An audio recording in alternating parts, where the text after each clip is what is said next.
Yo, what is good? My anime free. What is good, yo? So, with what we get this week's episode, it's not surprising that Naruto is taking the forefront of this episode because we're talking about.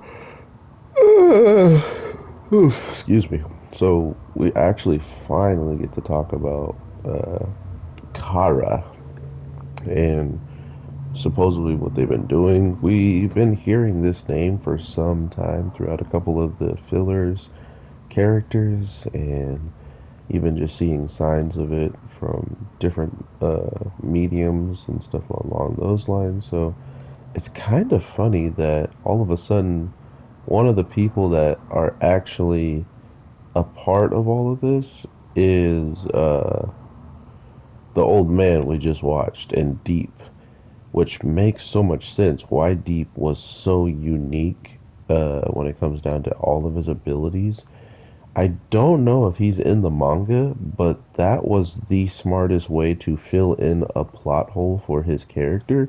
In the case of he is pretty much he's expendable. That's what I'm looking for. He's very expendable.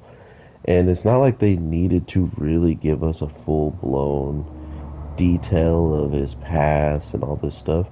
They literally just said they pretty much destroyed him and got rid of his like the evidence of oh I was sick.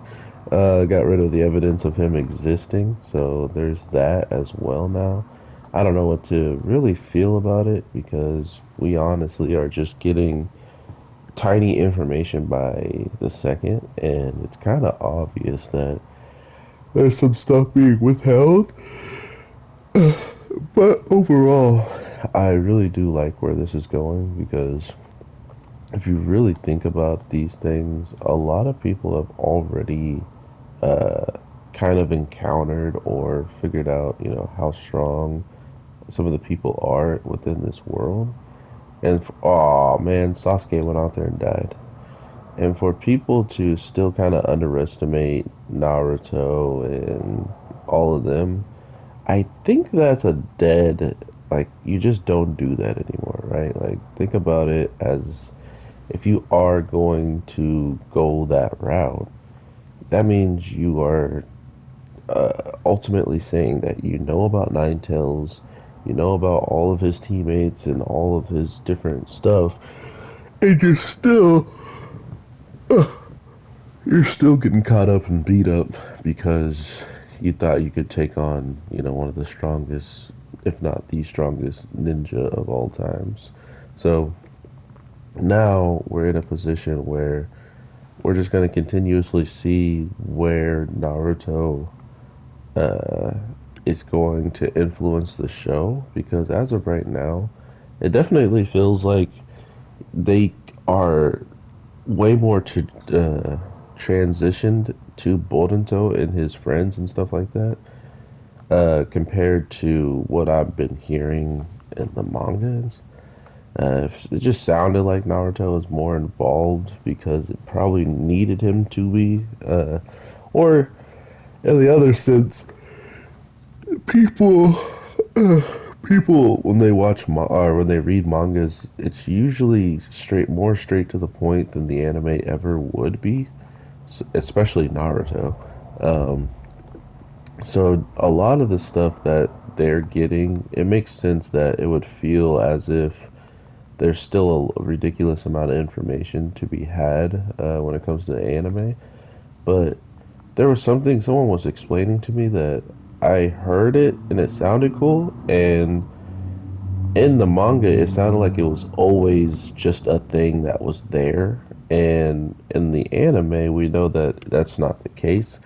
So it's kind of this system of what we're going to see next week, and this system was already in place supposedly. So for us anime watchers, we're going to see how it's made, and that's what I mean by the difference of an anime and a manga, especially when the person who's making said anime, or not anime, but he's already made the decision of what certain things weren't going to probably be elaborated on, so the anime can do that job. This is starting to look a lot like um, One Piece. Like One Piece leaves a lot of stuff for the anime to kind of just figure out and add context to certain things. Like there's stuff I saw in part of One Piece that some people didn't even know about in the manga because it wasn't elaborated the way that it was in the anime. It wasn't fully explained. It was just panel, panel, panel. It's over. Now you kind of have to guess what happened. But with the anime, they go into a lot more detail and give us so much more information about these little parts that will make you. Uh,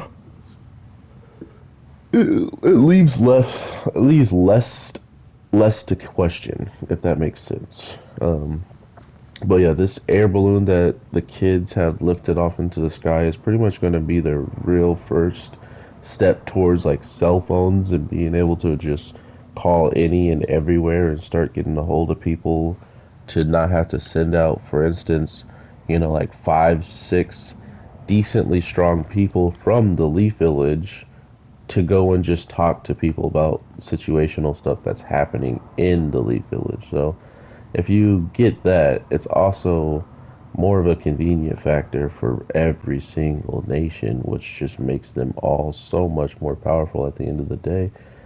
So I'm definitely interested in seeing how that is going to affect their overall growth with everybody, like all the other nations. But as well, this might be the start of some awesome stuff popping off soon with Kara really getting the spotlight it deserves and supposedly getting more soon with them, having the Hidden Leaf actually know of their existence, even though they've been working for quite some time. It took the Hidden Leaf some time for like their top dogs to know about these people. So get ready for some interesting stuff. I hope you guys are having an amazing day, night, evening, whatever the case may be when you're watching this. I am your boy, the Anime Jerk, and I will definitely talk to you sooner than later. So with that being said, take care and berries.